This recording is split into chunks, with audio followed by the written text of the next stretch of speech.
हम इस वक्त आगर के पुराने टोल नाके के समीप खड़े हैं। ये उज्जैन रोड है। यहाँ पर ये कहें कि जो देश के प्रति अपना फ़र्ज निभाते जो शहीद हुए श्री बद्रीलाल जी यादव का पार्थिव शरीर आगर पहुँचने वाला है।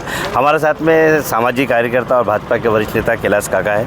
ये एक ऐसे मोहल्ले से आते हैं जिस मोहल्ले में ये कहें कि प्रत्येक घर से लगभग आर्मी में होंगे, इंडियन आर्मी में सेवा दे रहे हैं। काका, आज ये कहें कि मतलब जो पार्थिव शरीर यहाँ पहुँच रहा है और देश के प्रति अपना फ़र्ज निभाते शहीद हुए बद्रीलाल यादव जी, श्रद्धांजलि रूप में क्या कहेंगे?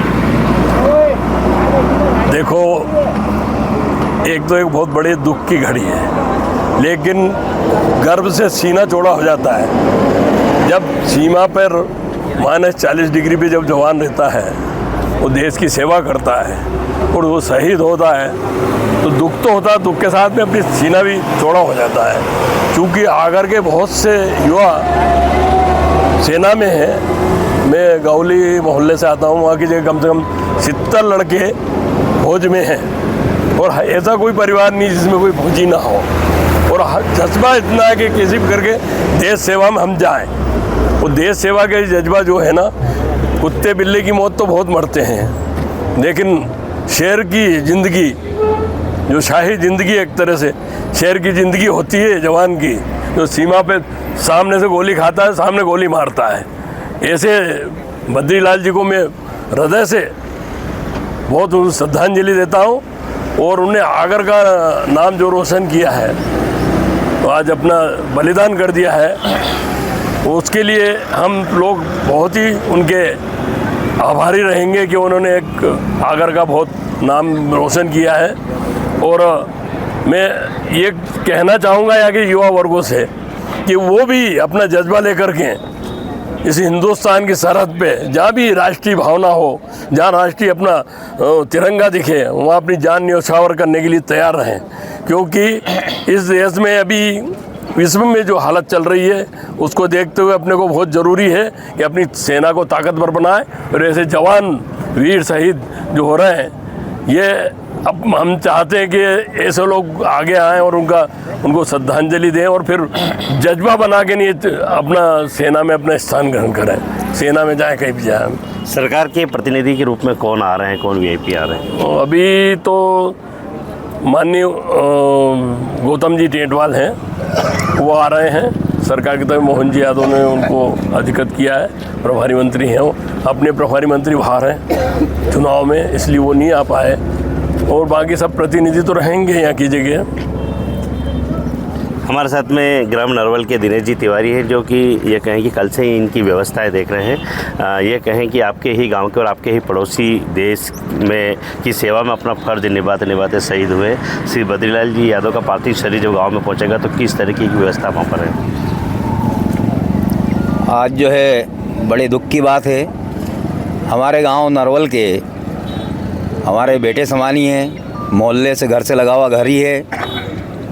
ऐसा जवान व्यक्ति लांस नायक श्री बद्रीलाल जी यादव, जो राजौरी ज़िले के पहाड़ी क्षेत्र में अपनी ड्यूटी देते समय शहीद हो गए हैं। अंदर से बहुत रोना भी आ रहा है, पर मन भी प्रफुल्लित है कि यह गर्व से सीना चौड़ा हो रहा है कि हमारे गांव में एक ऐसे व्यक्ति ने जो आज देश में अपना नाम कमाया, शहीद हुआ, ऐसे लांस नायक बद्रीलाल यादव को मैं शत नमन करता हूं। गांव में सभी दुखी भी हैं और एक हर्ष उल्लास का समय भी है, ताकि सभी लोग इसकी जो शहीद की अंतिम यात्रा के लिए बड़े लगन से खड़े हैं, तन मन से खड़े हैं और स्वागत के लिए खड़े हैं। मैं ऐसे शहीद को शत नमन करता हूँ। माँ के जो गांव के रूट की अगर बात की जाए तो जब उनका पार्थिव शरीर जाएगा तो सबसे पहले कहाँ जाएगा और फिर शमशान का रूट क्या है? सबसे पहले जो है राम मंदिर के वहाँ ले जाएंगे। वहाँ से जो एक सामाजिक क्रिया होती है, घर पे 10-15 मिनट का काम है, वो 10-15 मिनट के लिए घर पे पार्थिव शरीर को ले जाएंगे। उसके बाद मंदिर से जो बैंक सोसाइटी होते हैं, बागरी मोहल्ले होते हैं, शमशान पहुँचेंगे। और क्या व्यवस्था है वहाँ पर, मतलब जगह जगह श्रद्धांजलि देने के लिए कितने मंच लगाएगी? सभी लोग गांव वालों ने अपनी अपनी व्यवस्था करी है। हर घर से फूल वर्षा की व्यवस्था हुई है। सभी लोग लगे हुए हैं इस शहीद पार्थिव देह को शत नमन करने के लिए। ये थे हमारे साथ में दिनेश जी मतलब ये कहें कि जब से ही देश के प्रति अपना फ़र्ज निभाते निभाते शहीद हुए श्री बद्रीलाल यादव जी की जैसे ही सूचना मिली, पूरे ज़िले में प्रदेश में शोक की लहर का जैसा वो हो गया। और ये कहें कि मध्य प्रदेश के मुख्यमंत्री डॉक्टर मोहन यादव जी के प्रतिनिधि के रूप में जो उज्जैन ज़िले के प्रभारी मंत्री जी हैं गौतम टेंटवाल जी यहाँ पर पहुँचेंगे। ज़िले के एसपी और कलेक्टर जो कहें कि वो भी वहाँ पर रहेंगे। हमारे साथ में अशोक जी हैं जो कि लंबा समय से फौजी में हैं और ये सभी फौजी भाई हैं। हम इनसे भी जानना चाहेंगे कि एक आप देश के प्रति अपना फ़र्ज निभाने बाद शहीद हुए स्वर्गीय बद्रीलाल जी यादव की श्रद्धांजलि के रूप में क्या कहेंगे?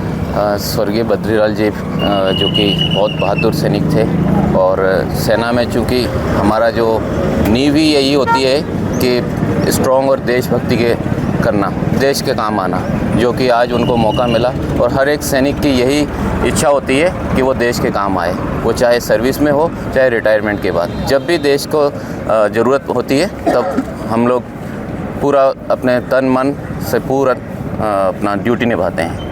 और इस चीज़ को आप देख सकते हैं जो कि पुराना इतिहास है और आप देख सकते हैं इसमें कोई संदेह नहीं।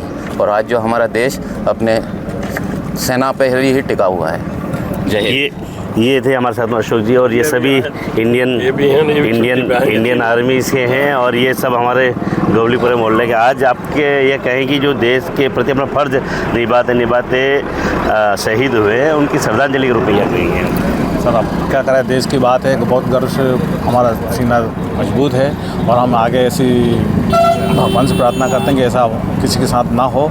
बस ये हम देश की रक्षा के लिए वहाँ तत्पर तैयार है और श्रद्धांजलि के लिए पूरे हम जितने भी भाई लोग हैं सैनिक कार्यरत और छुट्टी पे जो भी हम पूरे तत्पर तैयार हैं। आपने भी काफ़ी लंबी समय से देश के प्रति अपनी सेवाएं दी, क्या अनुभव रहा आपका वहाँ पर? और यही है कि अपने काम के प्रति हमेशा मतलब आदमी को वफादारी करना चाहिए। और मेरे को इस बात की भी खुशी होती है कि अपने जो भारतीय जो अपने देश के नागरिक आम नागरिक उन लोगों का भी बहुत सहयोग रहता है हमारे साथ में।